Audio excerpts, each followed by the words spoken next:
Hi, thanks for joining us for the Family Plots, Gardening in the Mid-South. I'm Chris Cooper. It's time to plant the fall flower bed. This year we're going to go with Dusty Miller and pansies. Also, wildlife can be a nuisance. Today we're going to talk about how to keep deer, geese, and armadillos out of your garden. That's just ahead on the Family Plot, Gardening in the Mid-South. Production funding for the Family Plot, Gardening in the Mid-South is provided by the WKNO Production Fund, the WKNO Endowment Fund, and by viewers like you. Thank you.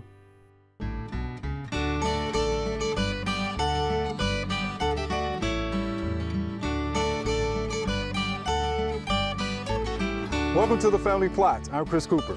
Joining me today is Joellen Dimond. Ms. Joellen is a TSU Extension Agent in Tipton County, and Mr. D will be joining us later. All right. So what do you think about our beautiful periwinkles here? The periwinkle did wonderful this year. Look how big and beautiful they are. Now the salvia, there's still a few hanging in. Yeah. But the petunias, it was too wet for them. All right. But these have grown a lot bigger than some people have them because we've amended this bed, and it's nice and loose. So there's a lot of air and water movement for the plants to grow bigger. All right, really made a difference. Yes, but it's time to change out. This is the hard part. Yeah, I know they look man. pretty, but it's time to change them out for our seasonal color for the fall and winter. So here we go. We'll collect this and we'll put it in the compost pile. Okay. Oh, one. Open that. Oh, those things are nice. Look at the root system. Oh man. You just don't see them with roots that big. I haven't. All right, the last one.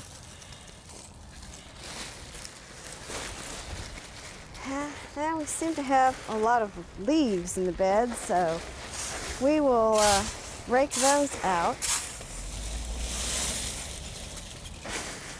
Now, since it's fall and we want to make sure we keep the air and water pockets in this area, nice for the pansies, we are going to turn it over. We're not going to add any more amendments because I think it's amended enough. Now we just need to turn it and loosen it for the next year. Okay. See, that's really nice.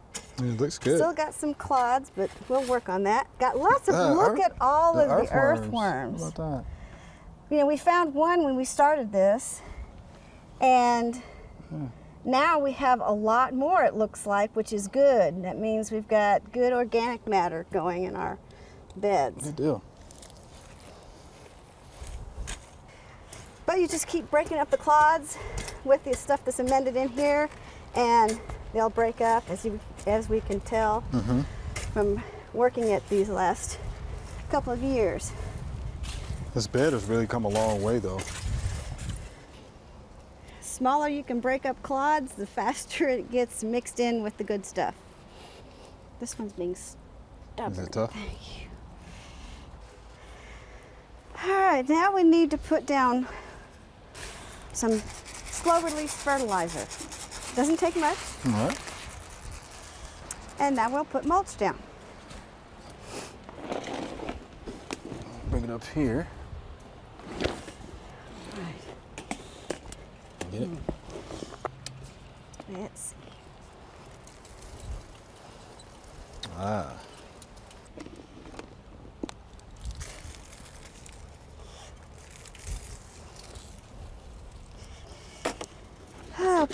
That looks like it will do for right now. Okay. You want the rest of that? Or? Yeah, we'll put the rest of this in.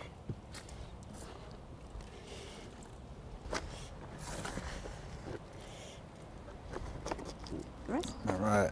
Very good. Now we're ready to plant. Now we have some Dusty Millers.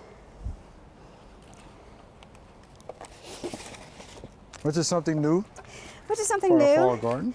This is a biannual, which means when it comes to the summer, you can leave this in the bed and dine around it, and so you'll have at least 1 year, if not more, use out of this one plant. Good.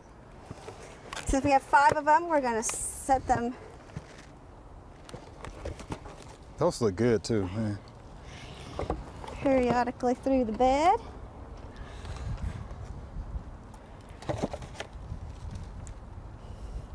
Okay. And when they look nice, then we're going to plant those. And we'll take them out of the pot. And you'll notice they're a little root bound. Okay. So we might want to move the roots out a little bit so it'll stop circling. We're going to tickle or tease the roots. Tickle right? or tease the roots. And please don't plant below the crown of the plant. Okay. The soil surface should be even with the soil surface. Just to move the mulch back a little bit. Dig a hole and set it about the same height that it was before. Move the mulch back around. All right.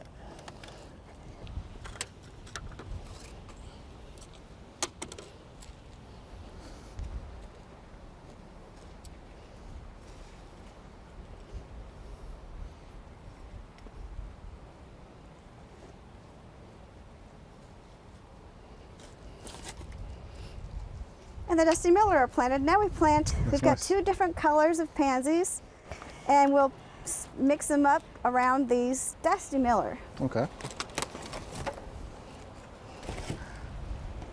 The red and the purple pansies mix in. Now let's plant them. All right, let's do it.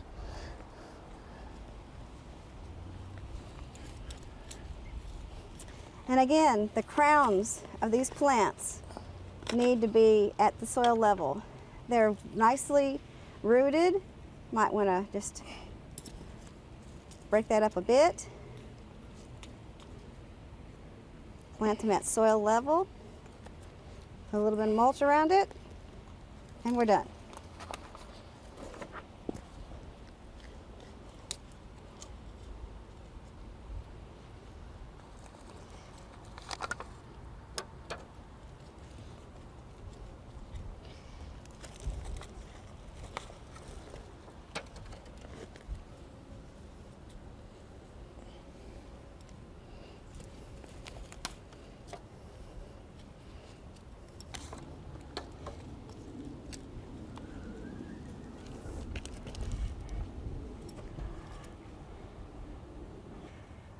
All right, so what do you think? I think it's beautiful. And as they grow, they'll fill in and you won't see the dirt. All right, I can't wait to see what it looks like. It's gonna be pretty. It is going to be. I guess we have to get it watered now, right? Gotta get it watered. All right. Thank you much, Joellen. Appreciate that. No problem. There are a number of gardening events going on in the next couple of weeks. Here are just a few that might interest you.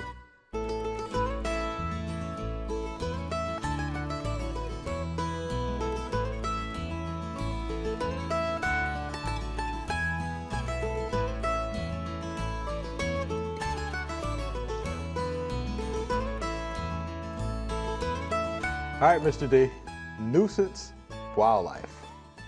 You want to start with geese? Let's start with geese. All right. It's one of the few that I don't have a problem with at my house. Okay, all right. But geese can be a problem, especially if you have a pond or close to a pond. And in the last several years, we've had resident populations of geese, especially around golf courses and things like that. And you know, my personal opinion, if they're residents, they're not migratory, and I don't personally think they ought to be covered under migratory bird laws. But my local game warden doesn't agree with me on that, and so I'm not going to argue the point.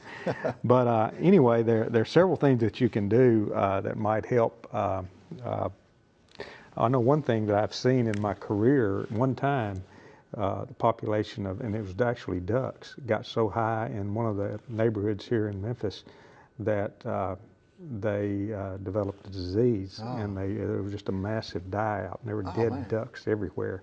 And it was, I think, a form of cholera or something like that, that it was a type of disease that affected the ducks because the population got so high. So that can possibly happen if you get really, really high populations. But these geese are vegetarians, of course, and they can damage wheat populations and things because they'll pull the plants up by the roots. They don't just bite a little neat piece off of a leaf. They'll pull up small plants. They've been used in gardens before. If you get the garden plants up a pretty good size, they've actually used them for weed control in gardens because they'll go in and they'll eat the small weeds in gardens. So that's one good thing about them. Right. And they're also very tasty on the Thanksgiving dinner table. You know, that's another good thing about geese. So if any of them happen to meet their demise, you can kind of keep that in mind. But damage, and I went to Prevention and Control of Wildlife Damage. This is an old publication, and we'll make sure we get that link up there. You can get this this same publication, but modify the habitat. If you have ponds and it's your pond, you can make the sides more vertical. You know, bring in a trusty track hoe and instead of having gentle slopes to going into the pond, make it more vertical. Eliminate nesting areas around the pond. If you've got a little island out in the middle of the pond like some people do, that's perfect for the geese to nest out there, and the predators, it's not as easy for the predators to get out there, so you don't want that kind of thing. You can use fences, install fences around ponds, gardens, and yards. Install, this is, I don't know how practical this is, overhead grids or netting on ponds, reservoirs, and fish raceways. Change some of the cultural methods, change the timing of planting and harvesting of vulnerable crops, produce winter grains instead of spring grains. Use less preferred plant species in parks, cemeteries, and lawns. Oh my goodness. And I don't know what those species are. Frightening is something that you can do, and there's a lot of things here that frighten them, and I personally think the last one is the best. I bet I know what that is. Flags, mylar tape, balloons, scarecrows, water spray devices, automatic exploders, pyrotechnics, recorded distress calls, and dogs. Oh, okay. Dogs. All right, dogs. Labrador, a retriever, anything Right. that's used to hunting. Dogs are really, really good at keeping geese away. Okay. So that's really good for frightening. Live capture. There's a time during a goose's life that he or she can't fly when they're molting, and you can herd them up like cattle. And that's during the summertime, I think, maybe late summer, or mid to late summer. They're molting, and you can herd them up like cattle and put them in a cattle trailer and haul them off and take them to your neighbors, or you need to check with your local game warden about before you do that, and make sure that because it is illegal to transport wild game without. But those are some things. The best thing, shooting 12-year-old with a 20 gauge shotgun. That is the best thing that you can do where it's legal, and that says it here. Hunting is the preferred method. Shoot them. All right. So what about deer? Deer. 12-year-old with a 20 gauge shotgun also on deer. Deer are of worsening problem, more of a problem. Okay. And Tennessee Wildlife Federation has changed. All the counties of West Tennessee are now Unit L counties, and that means a hunter can kill 3 does a day. And up until a few years ago, Shelby, Tipton, some of the counties right around Memphis were not Unit L counties, but now because of the high deer populations, they are. Unfortunately, fewer and fewer people are hunting. We need more people out there shooting deer. We need more hunters. It's a very tasty, nutritious product. Venison is an outstanding food product, and if we had more people, that is one of the best ways to get the numbers down. But can you shoot those in the city? Can you shoot them in the city? Ordinance? No. Okay. No, you can't shoot them in the city legally. Right. You can't Legally? do that. Now, there are exceptions. I know President's Island has a shooting season for bow hunters. Of course, it's highly regulated. I would encourage, we could put pressure on legislators to have that happen in other areas.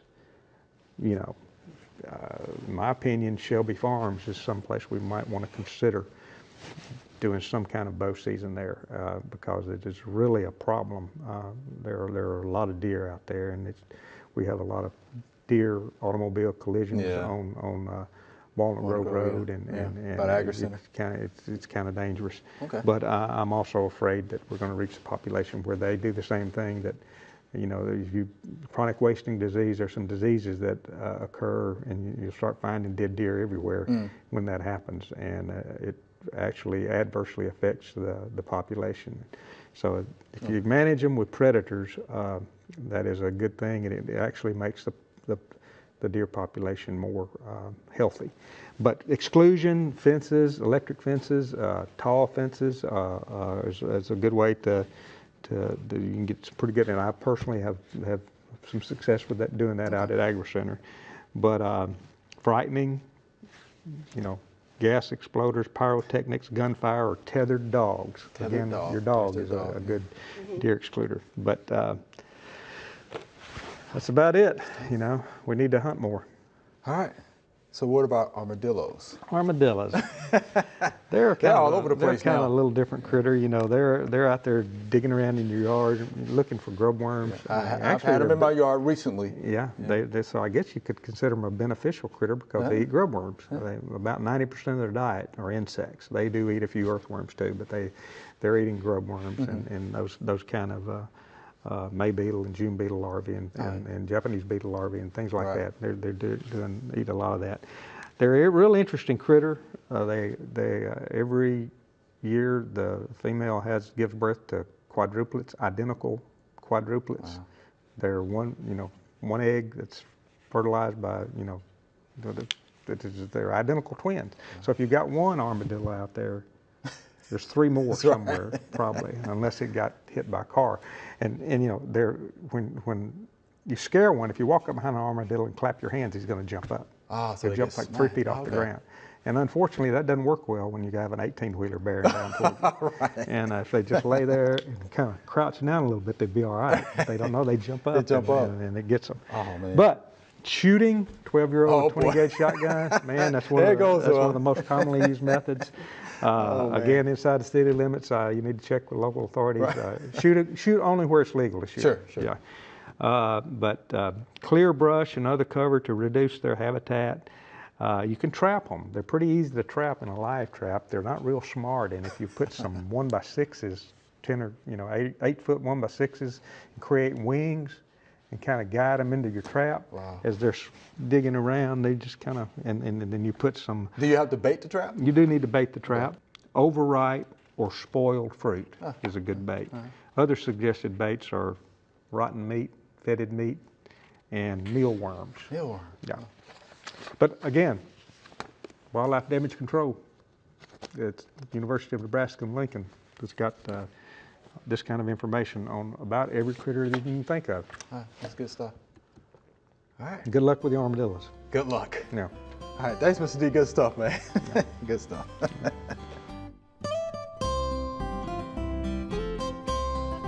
Okay, one of the things that you see right here, that we have some trash here, and this soil is compacting them because they don't pack the soil down.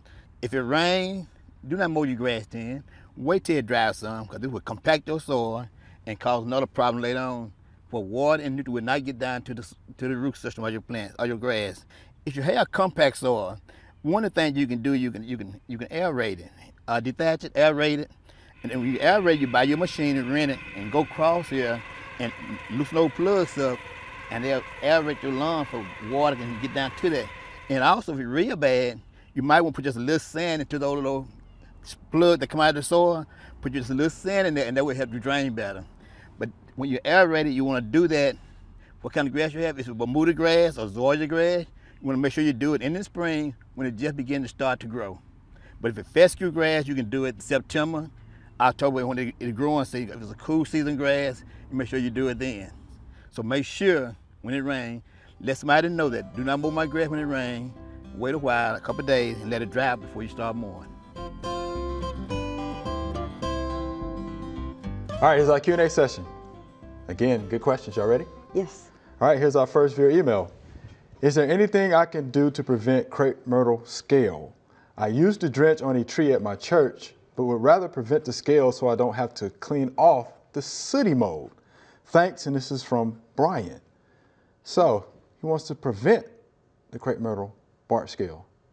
Ms. Joellen, what do you say? Well, by putting down the drench, he is kind of preventing it, but I guess look at your trees often. The simple answer is I don't think you can prevent it, simply because it's a mite that it's spread by, or their scale is there, and then the birds land on the trees that have it, and they fly to other trees, and then you can't, unless you can control the wildlife, I don't think that you can control and prevent it, from, getting on your crepe myrtles. Once you have it, if you do the soil drench, you can prevent it from continuing on your tree. The extension office in Tipton County had crepe myrtle bark scale, and we treated those trees, and it controlled it. Right. But we look at your trees often. If you wait till they start getting black and black get everywhere, I mean, you can control them, before that happens, if you see it in time. Keep an eye on them. Yeah. So, I mean, that way, your trees can have it, and you can control it without it getting sooty mold, because it's been let go for so long that is developed. Exactly right. Mr. D, anything to add to that? No, that's good stuff. Exactly right. Exactly right. Yeah, we've had the scales here, at the WKNO studio. I've had them at home. Exactly right. You had to get out and scout. That's what you have to do. All right. So there you go, Brian. Hope that helps you out. Here's our next viewer email. What is the best place to buy a fruit tree? And this is from Miss Patricia in Dixie Springs. So, Mr. D, what do you think? Miss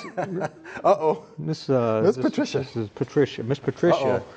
Dixon Springs, you have a lot of good places. Good. Good then. You're in Middle Tennessee, and McMinnville, Smithville, Tennessee area. They're known for fruit trees. Okay.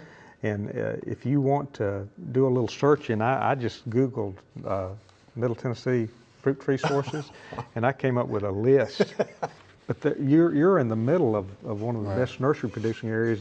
I mean, when I worked in Mobile, Alabama, my commercial fruit producers bought their fruit trees from the McMinnville area, from Haley Nursery in Cumberland Valley years and years ago. The main thing is to contact one of these folks and plant them at the right time. And you're going to plant a 1-year-old seedling. They're going to be the right size to plant. That's my personal opinion. I know you can buy fruit trees anywhere. You can, right, this is what I was going to ask. I mean, the general place you can buy them is pretty much. And the ones that I see at some of the local lawn and garden centers, unfortunately, are 8 feet tall. And that's just not the ideal size fruit tree to plant. The smaller ones will outgrow them, and the scaffold limbs will be at the right place, and you prune them right when you plant them, and all that. But you're right in the middle of fruit tree nursery country. So just do a little bit of research and just Google fruit tree sources in Middle Tennessee, and this list will pop out at you. All right, so there you have it, Miss Patricia. All right, just Google. All right, so here's our next viewer email. When I was pulling up my tomato plants, I noticed these white egg-shaped objects attached to the roots. Can you help me to identify it? And is it something that is beneficial to the soil and plants, or is this something that needs to be treated before planting next year? And this is from Miss Kathy, Old Hickory. All right, so as we take a look at that, I can tell you that is the stink horn fungus. Right. Fungus among us. It's a fungus among us, right? It actually starts underground. It looks like an egg. It's egg-shaped, right? Yep. It's white. And then if you let it stick around for long enough, it'll come above the ground with this fruiting body, and it will stink. It will not smell good. It will not smell good, because I actually had a couple of those come up in my yard. Here, some mushrooms. So mushrooms are what? I mean, fungus. They're fungus, right? Maybe it'll repel armadillos, reckon? Because the armadillo still came in and attacked my yard, so that didn't work. It didn't stink enough. It didn't stink enough, right? They didn't smell it. It wasn't, in their opinion, it didn't stink. It didn't smell it. But yeah, again, mushrooms are just a fungus, right? And it's just feeding off of decaying organic material, right? Right, so not attached to the tomato plant or not creating any damage for the tomatoes. But pretty much you have maybe some good soil. Yeah. Maybe you just have good soil down in there. Use some good compost, good organic material, and you're doing something right there, Miss Kathy. So I wouldn't worry about it too much. And I know this is a question we get at the office. People actually want to treat that with a chemical. So, No need. so what do y'all think about that? No need. No need. If she doesn't like them, she could just throw them away. Yeah. Dig them up, sweep them away, whatever, mechanically remove them. Yeah, yeah. No need to. I would do that. But yeah, Miss Kathy, the stinkhorn fungus. Yeah, get rid of that before it comes above ground, because it does stink. All right. Well, Mr. Joellen and Mr. D, we're out of time. It's been fun. Yep. All right. Remember, we love to hear from you. Send us an email or letter. The email address is familyplot@wkno.org, and the mailing address is Family Plot, 7151 Cherry Farms Road, Cordova, Tennessee 38016. Or you can go online to familyplotgarden.com. We have big news. Family Plot producer Peter Richards has won the 2017 Media Award of Excellence from the Tennessee Urban Forestry Council for Family Plot's promoting of correct tree care. Way to go, Peter. On behalf of the Family Plot crew, we're proud of you, man. Every week, we post extra videos online that we did not air. Go check out this bonus content at familyplotgarden.com. I'm Chris Cooper. Be sure to join us next week for the Family Plots, Gardening in the Mid-South. Be safe.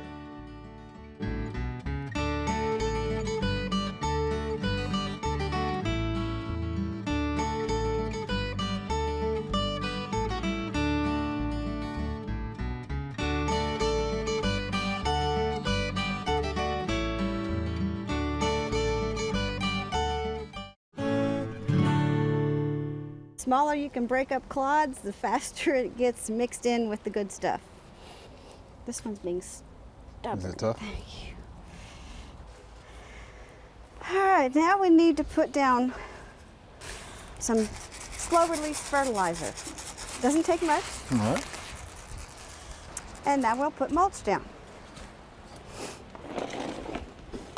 Bring it up here. Get it? Let's see.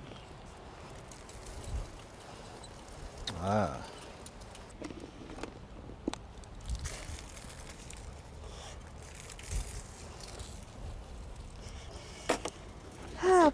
That looks like it'll do for right now. Okay. Dee will be joining us later. All right. So what do you think about our beautiful periwinkles here? The periwinkle did wonderful this year. Look how big and beautiful they are. Now They look nice. the salvia, there's still a few hanging in. Yeah. But the petunias, it was too wet for them. All right. But these have grown a lot bigger than some people have them because we've amended this bed, and it's nice and loose. So there's a lot of air and water movement for the plants to grow bigger. All right, really made a difference. Yes, but it's time to change out. Ah, this is the hard part. Yeah, I know Oh, they look man. pretty, but it's time to change them out for our seasonal color for the All right. fall and winter. All right, so here we we'll go. collect this and we'll put it in the compost pile. Okay. Oh, one. Open that. Oh, those things are nice. Look at the root system. Oh man. You just don't see them with roots that big. I haven't. All right, the last one.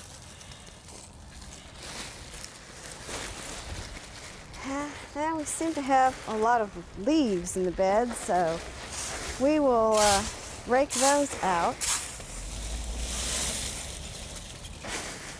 Now, since it's fall and we want to make sure we keep the air and water pockets in this area, nice for the pansies, we are going to turn it over. We're not going to add any more amendments because I think it's amended enough. Now we just need to turn it and loosen it for the next year. Okay. See, that's really nice. It looks good. Still got some clods, but we'll work on that. Got lots of, look at all of the earthworms. How about that? We found one when we started this, and now we have a lot more, it looks like, which is good. That means we've got good organic matter going in our beds. Good deal. But you just keep breaking up the clods with the stuff that's amended in here, and they'll break up, as we can tell from working it these last couple of years. This bed has really come a long way, though. Hi, thanks for joining us for the Family Plots, Gardening in the Mid-South. I'm Chris Cooper. It's time to plant the fall flower bed. This year we're going to go with Dusty Miller and pansies. Also, wildlife can be a nuisance. Today we're going to talk about how to keep deer, geese, and armadillos out of your garden. That's just ahead on the Family Plot, Gardening in the Mid-South. Production funding for the Family Plot Gardening in the Mid-South is provided by the WKNO Production Fund, the WKNO Endowment Fund, and by viewers like you. Thank you.